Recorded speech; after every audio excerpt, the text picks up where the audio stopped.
Following the request for the approval of a 170 billion naira loan by the Governor of Enugu State, Peter Mbah, the State House of Assembly has now given its consent to it. The loan breakdown outlined in the memo comprises of 100 billion naira in bank guarantees, a 10 billion naira term loan, an additional 10 billion naira overdraft, and a 50 billion naira credit facility. According to the lawmakers, the loan would enable the government deliver on its mandate, especially on provision of infrastructure necessary to attract investment in the state. The Assembly also added that the loan would also run its course in the first tenure of the governor. Joining us via Zoom to further speak on this 170 billion naira loan is Secretary to Enugu State Government, Professor Chidebere Onya. Good morning. Thank you for joining us on TVC Breakfast, Prof. Good morning. Thank you for having me. All right. If you could speak up, please. We can't hear you clearly, but I guess that you would hear my question. This matter of the 170 billion naira loan is raising concern across some quarters who say that this loan would escalate the state's total debt to about 300 billion naira. And recall that the Nigeria Bureau of Statistics has said that Enugu State was one of the 7th state with the highest debt burden. And so this is raising concerns as to if the state can actually, take up this 170 billion naira loan as it stands, and if really this will attract investors. Yes, the state can take up this loan. Obviously, the financial institutions feel that we are credit worthy to be able to approve this facility. I think what is important is that we need to step back and recall when His Excellency, Dr. Peter Mbah, came into power, took the oath of office. One of the key things he promised in the Enugu was to help ensure that he catalyzes the process that would lead to attracting private sector finance into the state. And in doing that, increase infrastructure that is available to help this whole process start, but also to meet his social contract within the Enugu. And he also said something that was important, said he was going to look for creative ways of raising capital, finance to be able to fund this. You have to also understand that Enugu State is not a poor state by any means. Yes, there are current indicators that may allude that we are the threshold of not being considered poor because of our debt exposure. But one thing that is important is that we're sitting on a wealth of, human resource, mineral resource, and other things that this governor is ready to help increase its potentiality to attract private capital.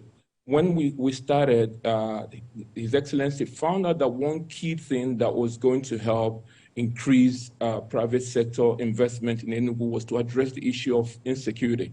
And you recall that that was the first thing he did when he came to office by ensuring that the Monday no sit at home became a thing of the past.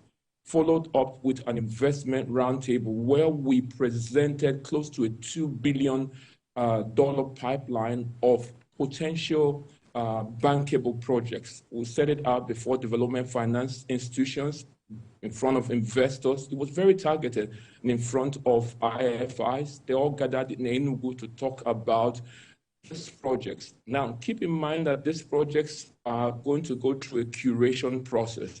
And in doing that, it requires that we put the necessary things in place, the investment climate in Enugu State. One of it is to ensure that we have the right infrastructure. The 100 billion of the funds that are being discussed here this morning really is around what you would recall, what you would call a contingent liability outlook, which means we're not saying that this money is going to be drawn down. This fund is a credit line. It's not like we're going to start drawing down on, but it gives vendors or the contractors comfort to be able to work in that space. The state is also working to mobilize local revenue. Now, when we came into office, His Excellency set out a model to help plug all the loopholes around our revenue stream. He got here with about less than 2 billion in our IGR outlook. In 3 months, 4 months, we have now hit between 4.2 and 4.3. The target is to hit 10 billion naira in IGR, helping us free up our FAC and other sources of revenue to focus on CapEx. So these funds might look significant, but put it with in line with a thought where His Excellency have projected infrastructure development in Enugu State running into 2 trillion naira. So this here is a process of continuing to develop our economic infrastructure that can help private sector actors come into the state and understand our seriousness to be able to turn the branding of Enugu State to an investment capital in Nigeria. So that's the essence of this. We have thought this through, run the numbers, and yes, we understand their legacy debt, but for us to be able to move forward, His Excellency's promise is to make sure he leaves no debt, here when he lives in the next 4 to 8 years. Yeah. So this is a process that is well thought through. It's intentional what we're doing. So it's not a knee-jerk reaction. Interesting. But then, very interesting point you raised there, the reason why the loan is being, taken. But oppositions are saying it differently. They believe that the State Assembly should not play a rubber stamp role in approving this loan, and that they regard it as, they said, we've seen different states taking loans and to the detriment of the development of the people in a particular state. And they also described it as that loan is tailored towards self-enrichment. How do you address this? So one thing that you have to be mindful of is that this governor is very focused. This governor is clearly focused on his social contract within the Enugu. When you're in the political space, there will always be people that misunderstand intentionally or otherwise what the intention of the administration is. You have to also understand the background of this governor, that he's not a governor that does not have a day job. There was a reason he came into government in Enugu State, is to serve the people. So it's important that we allow opposing voices to come to play in the public space. But what is critical is that we must be intentional around staying focused. That in whatever we do, people are going to say what they feel like saying. Our job is to explain for those that are genuinely seeking understanding. And in doing that, make sure we're not distracted from what we've been measured with, which are those things that were listed in the social contract. And His Excellency is strategically positioning resources, both human and financial resources, to address those. So we're going to have opposing voices. This is a democracy. That's the fun of the whole exercise. That's why I'm here, to share and clarify for those that honestly want to know the reasons sitting behind us. And if you sit back and look the trajectory of growth in Enugu State now, you will agree that Enugu now, in its thinking, in its approach to governance, it's no longer what it used to be. He said it will be business unusual. And you're seeing that in the way we have handled key policies, including the electricity law that was just passed not too long ago. Yes, earlier, let me take you back to a point you mentioned earlier. You just said that Enugu is thinking outside the box with regards to governance. And you mentioned earlier that the government have been able to raise the IGR after looking at certain loopholes that it blocked. And then he was able to identify some markers that have helped with the IGR. I just want you to expatiate on that. What were the loopholes that the government met and blocked, and what have the government done differently to improve the IGR? The revenue collection process in the past was manual in some instances. It allowed individuals to engage directly with state funds in terms of the collection process. What we have tried to do is to streamline collection.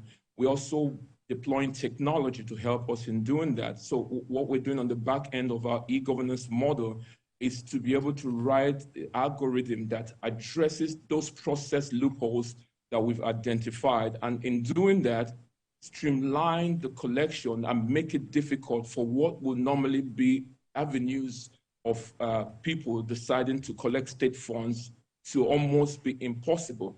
Because what we're doing now is that His Excellency talked about three things: transparency, traceability, and accountability. So all that we're doing rides on those three key areas.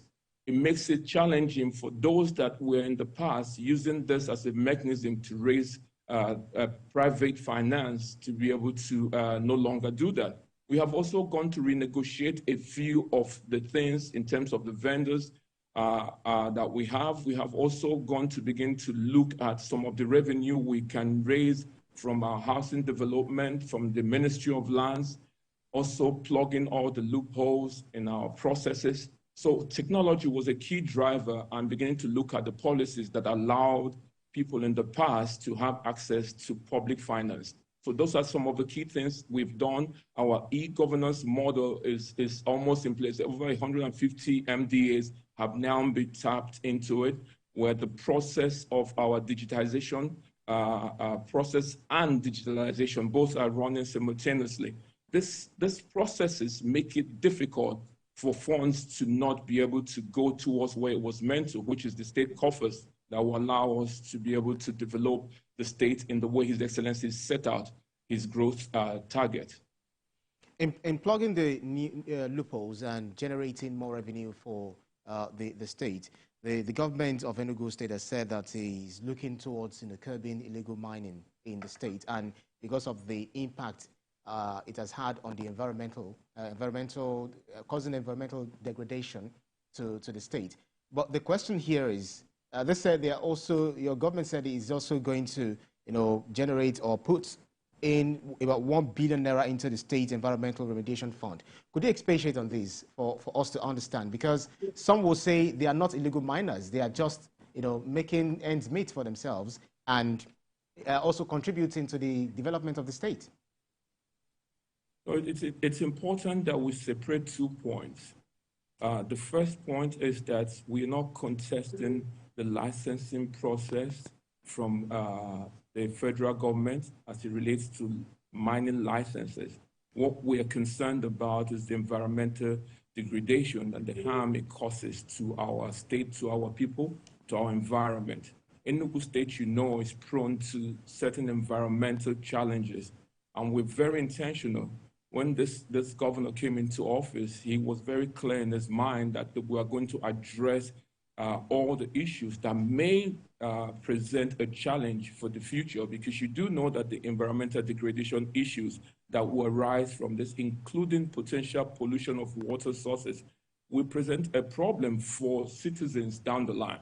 They may not be evident now, but we know from studies, from the research we've done, that this can deteriorate and affect these locations to make it challenging for people to live there or to be able to prosper within that space. So what we did was we engaged the process from an environmental point of view. And I have to say to you that most of the people that are with license, having spoken to us, met with the Ministry of Environment and myself in some instances, and we've worked out the process where environment is key in what they're doing, rehabilitation of the areas in such a way that these places do not become a challenge for the state in the future. We also have to understand that if waterways are exposed to this metal pollutants, and these are contiguous waterways that downstream consumption sources for the community, it's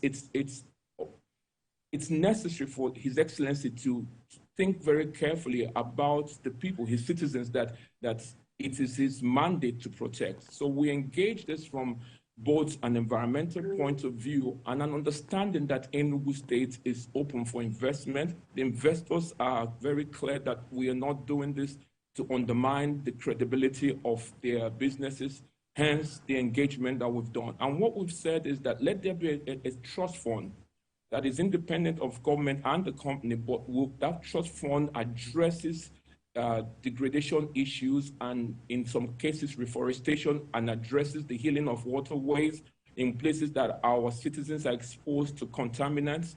That trust fund addresses it by funding projects by specific acreage and specific problems. So it's not that the state is trying to undermine businesses or make it difficult for the mining sector. No, far from it.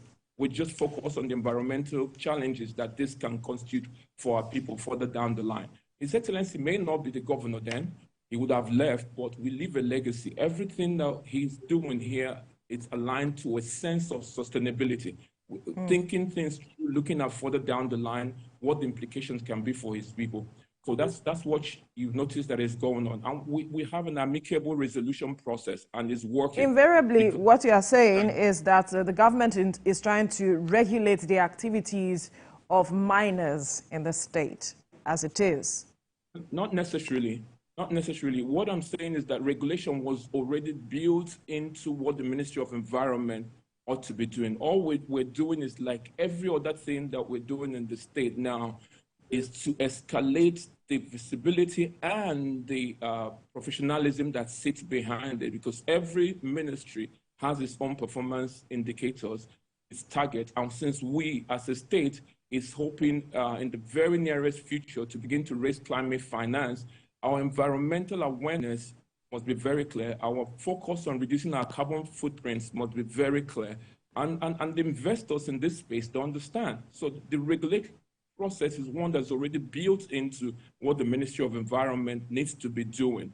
So, and it's nothing new to some of the people that have been doing business in Enugu. We're just saying, let us be very clear what the handrails are. That way people are not getting confused or doing things that intentionally undermine the future and the credibility of our So future. I asked that question because I wanted to know how the Enugu State government is liaising with the federal government with regards to this, because the Minister of Solid Minerals Development, Dr. Dele Alake, was speaking to this issue of mining in the state, and that it was a constitutional matter and that states cannot necessarily regulate the activities of miners, because we saw in a report this morning that your state government is saying that a particular firm should pay about ₦1 billion into the state treasury. Could you clear that?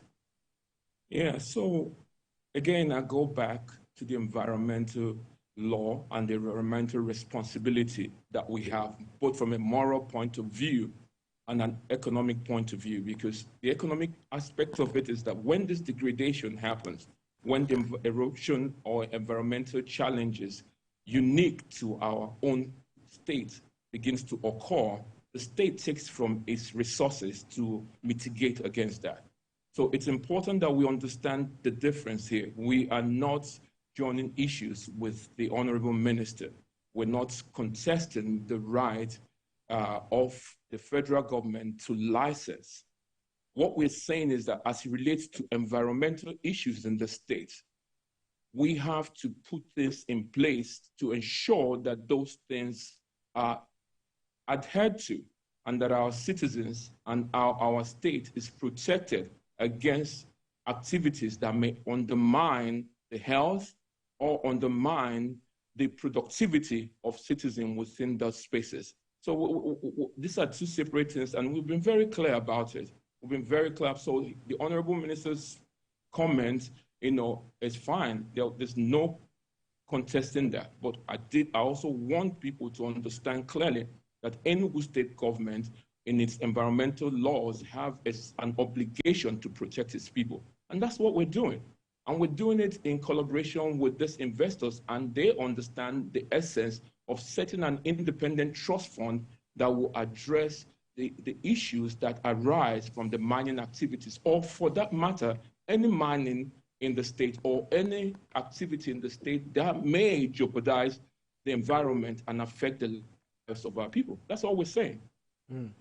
Talk to us about the memorandum of understanding that your government recently signed with the Indonesian government, because there is one thing to put some things on the ground and try to invite or entice foreign investors to come in. What is it about the relationship, the mutually beneficial relationship that will exist between Enugu State government to the benefit of the generality of the populace?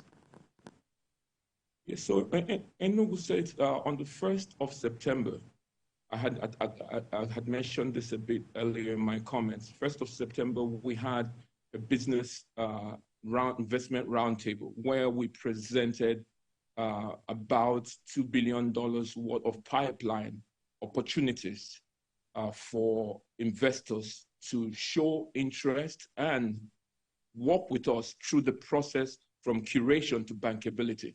So this in itself became an opportunity for development finance institutions, for countries that have interest in investing in Nigeria, and specifically in Enugu, countries that are governments that or investors that had interest in investing in agriculture.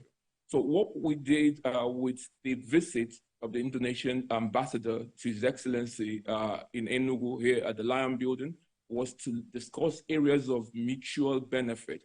So it's the mutuality and the respectful engagement between our state and the government and the investors, private actors there that feel like some of the yield in, for instance, the Osen Sugar, which is one of the key things that we export. It's this flavored, spicy pepper that's unique to our environment. There's also the curtain where we have the best yield in the country, and there are other agro processing opportunities here.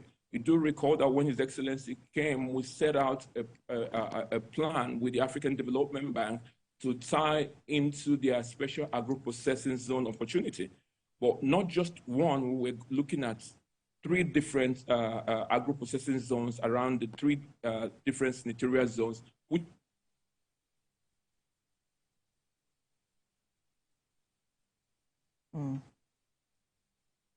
Unfortunately, the network is not allowing us here. Professor Anya talked to us about some of the agreements reached with the Netherlands. Yes, so he was trying to expatiate on that. And I would really love for him to also touch on the matter of security, what the state is doing differently to address the security situation in the state, what is doing differently as against what we are seeing in other states to ensure some stability.